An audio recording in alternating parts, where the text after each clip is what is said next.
আসসালামু আলাইকুম। আশা করি আপনারা সবাই ভালো আছেন। আগামীকাল সপ্তাহের প্রথম দিন মার্কেট ওপেন হবে, তো আমি সেই দিক বিবেচনা করে 12টা স্টক নিয়ে আজকে আলোচনা করব। এর মধ্যে অনেকগুলা টেক্সটাইলের স্টক আছে এবং কয়েকটা ফার্মাসিউটিক্যাল সেক্টরের স্টক আছে, টোটাল 12টা। টেক্সটাইল যেসব বিনিয়োগকারীরা আছে অনেকে ফোন দিয়েছেন যে আসলে স্টকটা কী করবেন, ছেড়ে দিবেন কিনা, ধরে রাখবেন কিনা। এত দ্রুত সিদ্ধান্ত নেওয়ার কিছু নাই, একটু অপেক্ষা করতে হবে। অনলাইনের নিউজগুলোর উপর কোনোভাবেই বিশ্বাস করা যাবে না। হঠাৎ করে আমি দেখছি একটু আগে একটা অনলাইন নিউজ পোর্টাল নিউজ করছে যে পরিচালকদের শেয়ার বিক্রির ধুম, মানে পরিচালকরাই শেয়ার বিক্রি করতেছে। পরে ঢুকলাম ভিতরে যে কি শেয়ার বিক্রি করতেছে, গিয়ে দেখি যে কয়েকটা ব্যাংক, দুর্বল কিছু ব্যাংক আছে, ওদের শেয়ার বিক্রি করবে ওদের পরিচালকরা। কিন্তু এমনভাবে লিখছে মনে হয় যেন টেক্সটাইলের সমস্ত শেয়ার বিক্রি করে দিবে পরিচালকরা। আপনারা এত অস্থির হওয়ার কিছু নাই। ডক্টর মোহাম্মদ ইউনুস আজকে 7:30টায় ব্যাপারে জরুরি মিটিং ডাকছে। আমি আশা করি খুবই দ্রুত, একেবারে দ্রুত এই ব্যাপারটা সমাধান হয়ে যাবে।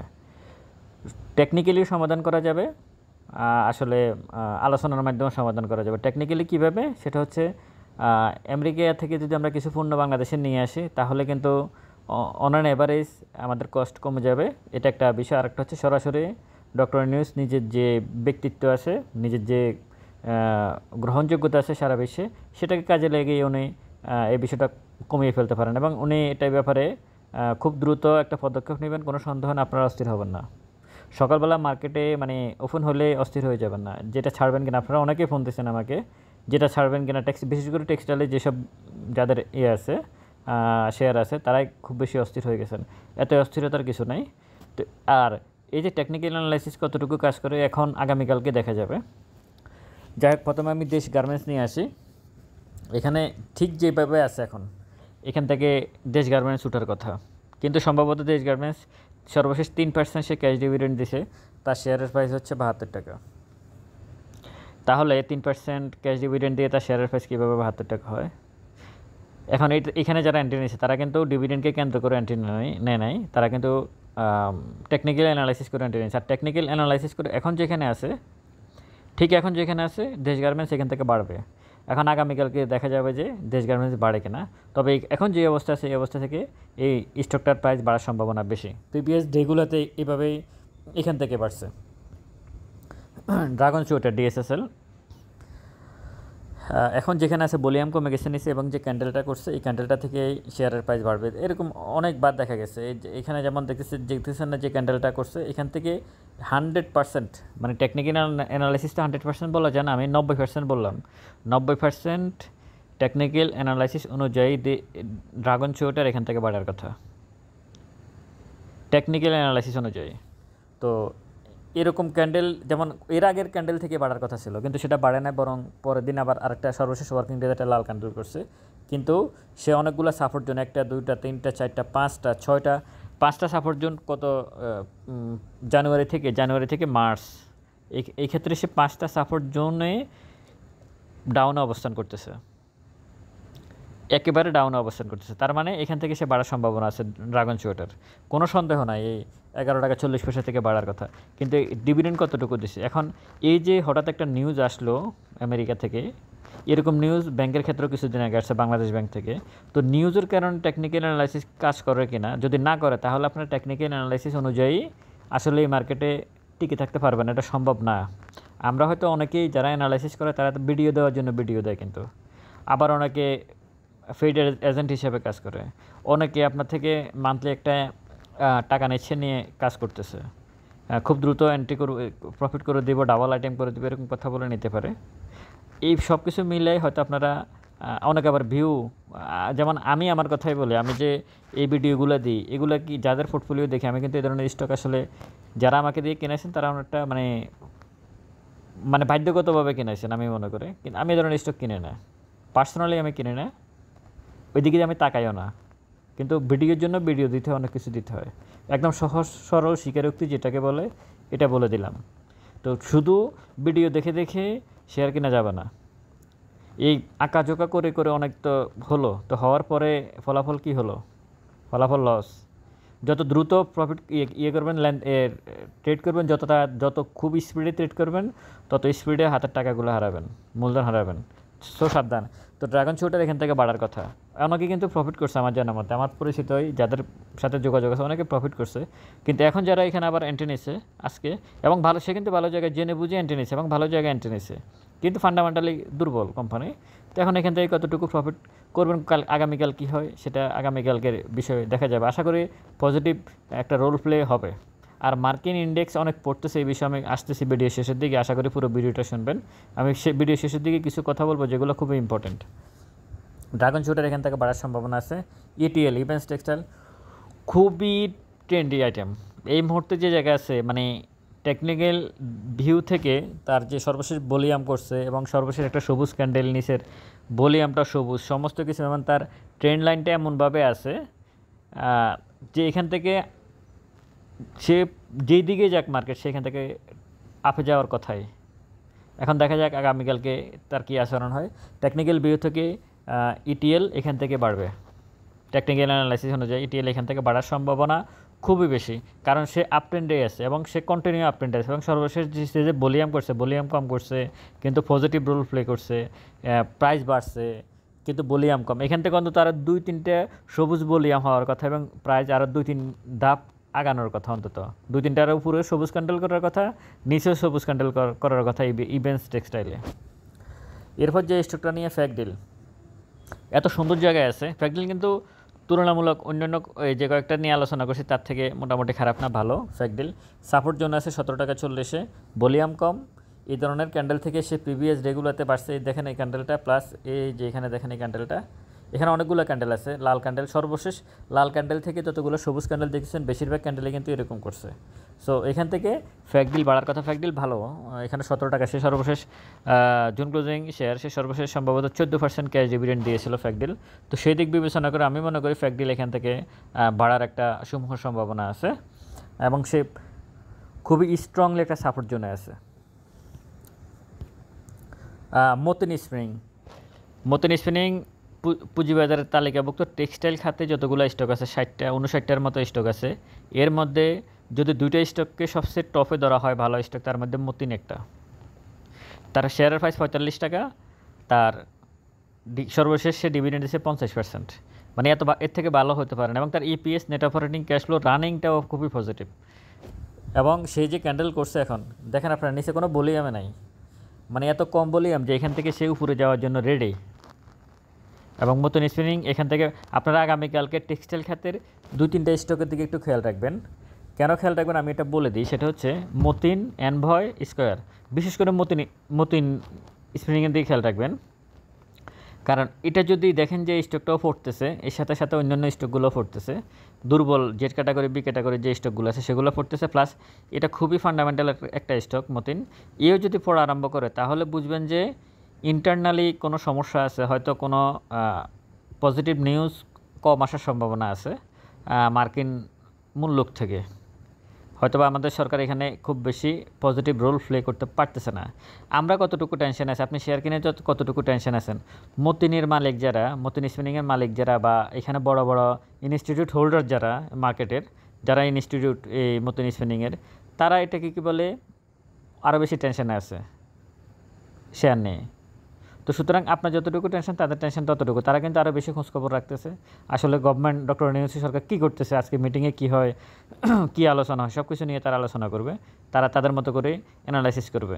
তো আপনারা এই স্টকটার দিকে খেয়াল রাখবেন আগামীকাল টেক্সটাইল খাতের, যে আসলে মতিন পড়তেছে কিনা। যদি মতিন পড়ে তাহলে বুঝবেন যে মার্কেট হয়তো একটু টেক্সটাইল একটু নিচে আসতে পারে। আর যদি দেখেন যে মতিন স্পিনিং, এনভয় এই স্টকগুলা ঠিকই আছে কিন্তু অন্য টেক্সটাইলের দুর্বল শেয়ারগুলো পড়তেছে, তাহলে বুঝবেন যে এটা যে কোনো মুহূর্তে ঘুরে দাঁড়াবে। যদি দেখেন মতিন না পড়তেছে কিন্তু অন্যান্য স্টকগুলো পড়তেছে, বুঝবেন যে মার্কেট ঘুরে দাঁড়াবে। মানে ভালো ডিভিডেন্ড দিচ্ছে টেক্সটাইল খাতের যে শেয়ারগুলো, ওই শেয়ারগুলো যদি দেখেন যে পড়তেছে না, তাহলে বুঝবেন যে 2-4 দিন পরে এই টেক্সটাইল খাত ঠিক হয়ে যাবে। সুতরাং এই স্টকটার দিকে আগামীকালকে বিশেষ করে টেক্সটাইল খাতে যারা আছেন তারা এই স্টকটার দিকে খেয়াল রাখবেন। এরপর যে স্টক এমএল ডাইং, এখন যেখানে আছে এখান থেকে খুবই ভালো স্টক, যে ক্যান্ডেলটা সে তৈরি করছে এবং যে ভলিউমটা করছে এখান থেকে সে উপরের দিকে যাওয়ার সম্ভাবনা খুবই বেশি, কোনো সন্দেহ নাই যে সেখান থেকে উপরে যাবে না, উপরের দিকে যাওয়ার সম্ভাবনা খুব বেশি। টেকনিক্যাল অ্যানালাইসিস অনুযায়ী তার ভলিউম কমে গেছে এবং সবুজ ক্যান্ডেল করছে, ভলিউমও সবুজ করছে, তার মানে বায়াররা অ্যাক্টিভ ছিল এবং শেয়ারটা উপরের দিকে যাওয়ার সম্ভাবনা বেশি। তো আগামীকালকে দেখা যাক। টেক্সটাইল নিয়ে তো কথা হচ্ছে কেন, বেশিরভাগ টেক্সটাইলের কিন্তু গ্রাফটা কিন্তু একটু উপরে চলে গেছে, মানে এখানে বড় স্মার্ট মানি এখানে ইনভলভ হয়ে গেছে। এখন তারা এই ব্যাড নিউজগুলো করে করে মার্কেট এই স্টকগুলোকে নিচে এসে কালেকশন করার চেষ্টা করবে। এখন আপনারা আপনাদের হাতে থাকা শেয়ারগুলো ছেড়ে দিবেন কিনা এটা আপনাদের সিদ্ধান্ত। তো এমএল ডাইং এখান থেকে বাড়ার সম্ভাবনা খুবই বেশি, খুবই বেশি টেকনিক্যাল দিক বিবেচনা করলে। এরপর যে স্টকটা নিয়ে কথা বলবো মুন্ডো ফেব্রিক্স। এই স্টকটা নিয়ে আমি এর আগেও কথা বলেছি। অনেকগুলো সাপোর্ট জোন, 1টা 2টা 3টা 4টা 5টা 6টা 7টা, মাত্র জানুয়ারি থেকে জানুয়ারি ফেব্রুয়ারি মার্চ অনুযায়ী 6টা 7টা সাপোর্ট জোনে সে অবস্থান করতেছে। এখন এই 6-7টা সাপোর্ট জোনকে সে যদি ভেঙে নিচে আসে তাহলে তো কিছু বলার নাই। এখান থেকে যে ক্যান্ডেল করছে এবং যে ভলিউম করছে সর্বশেষ ওয়ার্কিং ডেতে 10 পয়সা সে কারেকশন করছে, এখান থেকে 100% বাড়ার কথা, 100%। 1 ইয়ার্স আগে যারা আছে তারা প্রায় 36 বা 35% লসে আছে মুন্ডো ফেব্রিক্সে। কিন্তু মুন্ডো ফেব্রিক্সের ডিভিডেন্ড পলিসি খুবই দুর্বল, 1% সম্ভবত সে দিয়েছিল, এই মুহূর্তে বি ক্যাটাগরিতে অবস্থান করতেছে।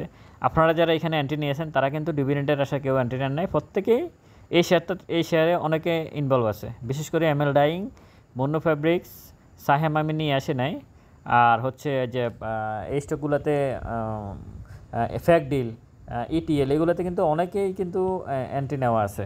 সেই হিসাবে মুন্ডো ফেব্রিক্সে এমন এক জায়গায় আছে এখান থেকে তার প্রাইস আপ হওয়ার সম্ভাবনা খুব বেশি। আমি একটা কথাই বলবো, পুঁজিবাজারে তালিকাভুক্ত টেক্সটাইল খাতের যে স্টকগুলোর ডিভিডেন্ড পলিসি ভালো তাদের দিকে একটু লক্ষ্য রাখবেন আগামীকালকে সকাল দিকে, তাদের প্রাইস কমে কিনা। যদি তাদের প্রাইস না কমে তাহলে এগুলো যদি প্রাইস কমে আপনারা শেয়ার সেল দেওয়ার দরকার নেই, আপনারা ওয়েট করবেন।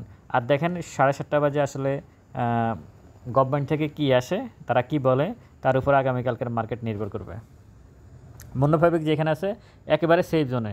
এখন মার্কিন নিউজের কারণে কতটুকু সেফ জোনে থাকে এটা দেখার বিষয়, তবে এখান থেকে টেকনিক্যাল ভিউ থেকে সেখান থেকে প্রাইস আপ করার সম্ভাবনা খুবই বেশি।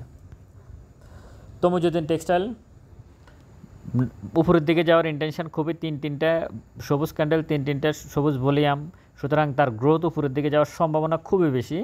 আমি আশা করি সে আগামীকালকে সমস্ত কিছু ভেদ করে উপরের দিকে চলে যাবে তমুজুদ্দিন টেক্সটাইল, এবং সে প্রিভিয়াস ডেগুলোতে দেখা গেছে এইভাবে সে প্রাইস আপ করছে এবং খুব ভালো প্রাইস আপ করছে। সে 120 টাকা পর্যন্ত, এখন 111 টাকা, সে 120 টাকা পর্যন্ত নির্দ্বিধায় চলে যাওয়ার কথা।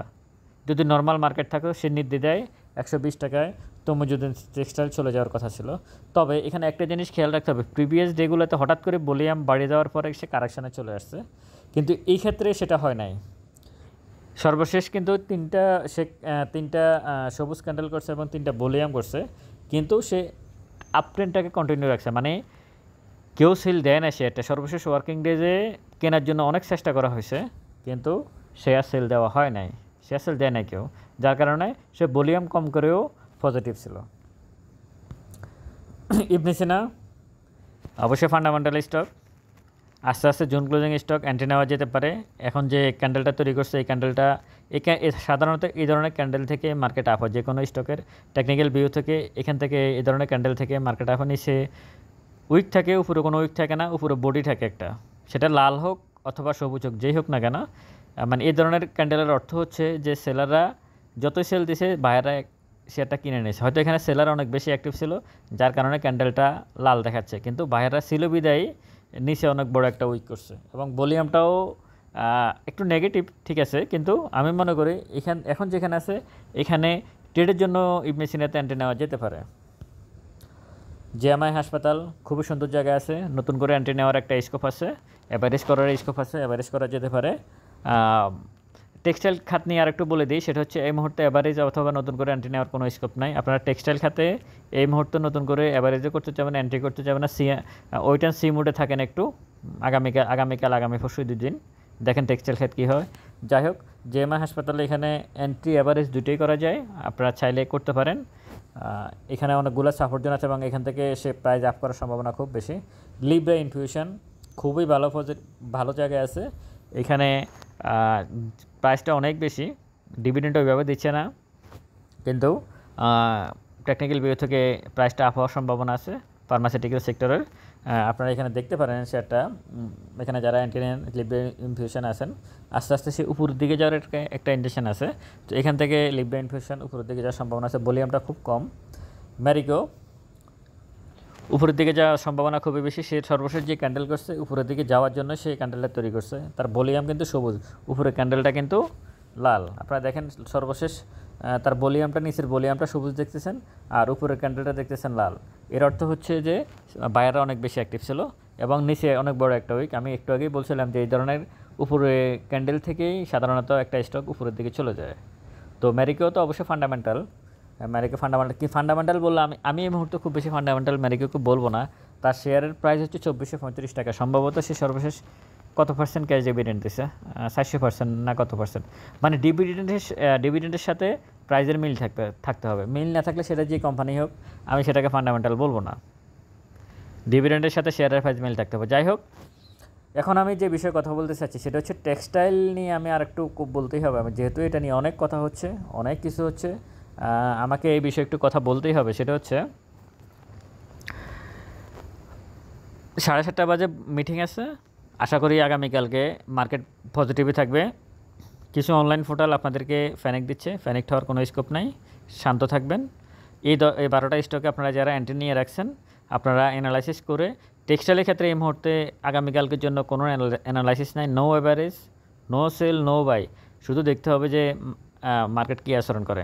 আর একটা বিষয়, শুধু টেক্সটাইলের বিনিয়োগকারীরাই বা টেক্সটাইলে যারা ট্রেডিং করতেছেন তারাই যে শুধু টেনশানে আছেন ব্যাপারটা এরকম নয়। ইন্ডেক্স যদি পড়ে তাহলে কিন্তু সব সেক্টরে কিন্তু দাম কমবে, এটা মাথায় রাখতে হবে।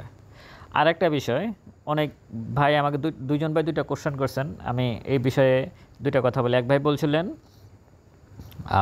যে আমেরিকার বাজার তো পড়তেছে, আমেরিকান ইন্ডেক্স অনেক পড়তেছে ভাই, $52 ট্রিলিয়ন সম্ভবত গত 2 দিনে আমেরিকান এই ট্রাম্পকে ঘোষণা দেওয়ার পরে 52 ট্রিলিয়ন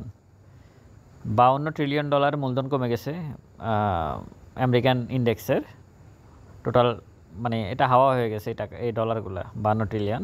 এখন কথা হচ্ছে যে আমেরিকান ইন্ডেক্সটা অনেক উপরে, তাদের ইন্ডেক্সটা অনেক উপরে ছিল, তারা গত কয়েক বছর থেকে ওই ইন্ডেক্সটা অনেক উপরে চলতেছে, তো তারা ডাউন হতে পারে। আমাদের ইন্ডেক্স কি এখন কোথায়? আমাদের ইন্ডেক্স কি উপরে না? তো আপনারা তো অস্থির হচ্ছেন কেন? অস্থির হওয়ার তো কিছু নাই। আমাদের ইন্ডেক্স পড়তে ওটা এই মুহূর্তে আমাদের ইন্ডেক্স আইসিইউতে আছে, আমাদের ইন্ডেক্সটা এখন আইসিইউতে আছে কোনো রকম, মানে কোনো রকম তার জান আছে, জীবন আছে, তো এইখানে এত অস্থির হওয়ার তো কিছু নাই। আরেক ভাই বলছিলেন আমাকে এই যে টেকনিক্যাল অ্যানালাইসিস আমি এগুলো করে দিলাম আপনাদেরকে, এগুলো হচ্ছে আসলে জাস্ট ট্রেডিং পারপাস, কিন্তু এগুলো এইসব শেয়ার কিনে আপনারা কখনও প্রফিট টেক করতে পারবেন, হয়তো 2-1টা প্রফিট পাইতে পারেন, কিন্তু খুব বেশি প্রফিট এখান থেকে আশা করবেন এই সারা জীবন এভাবে ট্রেড করে এই আশাবাদ দিতে হবে, এটা সম্ভব না। এক ভাই বলছিলেন যে টেকনিক্যাল অ্যানালাইসিস কাজ করে, আরেকবার উনি বলছিলেন আমার এখানে কমেন্টস করছিলেন, তো ওনাকে আমি বলছি যে ওনার 6 মাস আগের পোর্টফোলিও দিতে, আমি একটু দেখি ওনার পোর্টফোলিও নিয়ে আমি একটা ভিডিও দেবো যে উনি 6 মাস উনি টেকনিক্যাল অ্যানালাইসিস করে প্রফিট করতে পারছেন। উনি কিন্তু সদুত্তর দেয় নাই, পরবর্তীতে উনি বলছে যে আমি ইনশাল্লাহ করব, মানে এখন থেকে আমাকে পোর্টফোলিও দিবে সামনের দিনগুলোতে। এটাও যে বললাম না যে আমাদের এখানে জিত করে, মানে যখন টেকনিক্যাল অ্যানালাইসিস কাজ করে না এই কথা বললে তখন জিত করে গিয়ে বাড়ি থেকে আরও টাকা নিয়ে এসে শেয়ার কিনে প্রফিট করবে আসা, কিন্তু আসলে সেটা আর হয়ে ওঠে না, কখনোই হয়ে ওঠে না। এখানে টেকনিক্যাল অ্যানালাইসিস কখনো কাজ করে না। আপনারা দেখবেন টেক্সটাইল নিয়ে যদি পড়া আরম্ভ করে দেখবেন আর টেকনিক্যাল অ্যানালাইসিস যারা করে তারা দেখবেন এখান থেকে সরে গেছে, তারা চুপচাপ বসে থাকবে, আপনাদেরকে কেউ কিছু বলবে না। আবার যখন মার্কেটটা একটু ভালো হবে তখন এই টেকনিক্যাল অ্যানালাইসিস শুরু হবে, তারপর আবার টেকনিক্যাল অ্যানালাইসিস শুরু করবে। সুতরাং আপনারা ভালো স্টকের সাথে থাকেন। আমি অনেকগুলো স্টকের নাম সবসময় বলি, আমাদের এই 400 কোম্পানির মধ্যে মাত্র 15-20টা ভালো স্টক আছে, এর বাইরে আর কোনো ভালো স্টক নাই। ওগুলোর মধ্যে আপনাকে ওইখানে আপনি টেকনিক্যাল অ্যানালাইসিস ইউজ করবেন। টেকনিক্যাল অ্যানালাইসিস যারা ডিভিডেন্ড দেয় না তাদেরকে নিয়ে টেকনিক্যাল অ্যানালাইসিস করেন। আপনি কতগুলো ডিভিডেন্ড দেয় না এরকম স্টকে যদি এন্ট্রি নেন আপনাকে কতগুলো রিস্ক নিতে হয়। নাম্বার 1 হচ্ছে যে কোনো ব্যাড নিউজের একটা রিস্ক নিতে হয়। তারপরে যায় ওই স্টকটাতে যদি কোনো পরিচালক যদি শেয়ার বিক্রি করে দিতে চায় সে একটা রিস্ক নিতে হয় আপনাকে। ওই নিউজও শেয়ার করে দেয়, অথবা ডিভিডেন্ডকে কেন্দ্র করে, ইপিএসকে কেন্দ্র করে, নেট অপারেটিং ক্যাশ ফ্লোকে কেন্দ্র করে ওই কোম্পানি বন্ধ হয়েছে কিনা, কোনো পত্রিকা নিউজ আসছে কিনা, তারপরে যে ওই স্টকের উৎপাদন বন্ধ হয়ে গেছে কিনা হঠাৎ করে, অনেকগুলা আপনাদেরকে রিস্ক নিয়ে এই দুর্বল শেয়ারগুলোকে এন্ট্রি নিতে হয়। তো দরকার কি এত রিস্ক নিয়ে ঘুমানোর দরকার আছে? এই যে এই ট্রাম্প বুধবার এই ঘোষণাটা দিল ঈদের 2 দিন পরে, যারা টেক্সটাইল খাতে দুর্বল কোম্পানি কিনেছেন তারা কেউ ঘুমাতে পারেন নাই। ভালো 2-একটা যারা আছে এনভয় বা মতিনে যারা আছেন তাদের কিন্তু অত টেনশন নেই, তারা কিন্তু চুপচাপ বসে আছে। তো এই 10টা স্টক নিয়ে আপনারা, যাদের হাতে স্টকগুলো আছে, আপনারা একটু অ্যানালাইসিস করুন। বিশেষ করে টেক্সটাইলে যারা আছেন তারা একটু দেখবেন, আর ফার্মাসিউটিক্যালসে যারা আছেন তারা আমি যেভাবে বলছি সেভাবে একটা সিদ্ধান্ত নিতে পারেন। বাই সেল আপনারা আপনাদের নিজ দায়িত্বে করবেন। বাই সেলের জন্য আমি অথবা আমার চ্যানেল কোনোভাবে দায়ী নয়। আপনারা নিজ দায়িত্বে আপনাদের বাই সেলগুলো সম্পূর্ণ করবেন। ভালো থাকবেন সবাই, সুস্থ থাকবেন। আসসালামু আলাইকুম।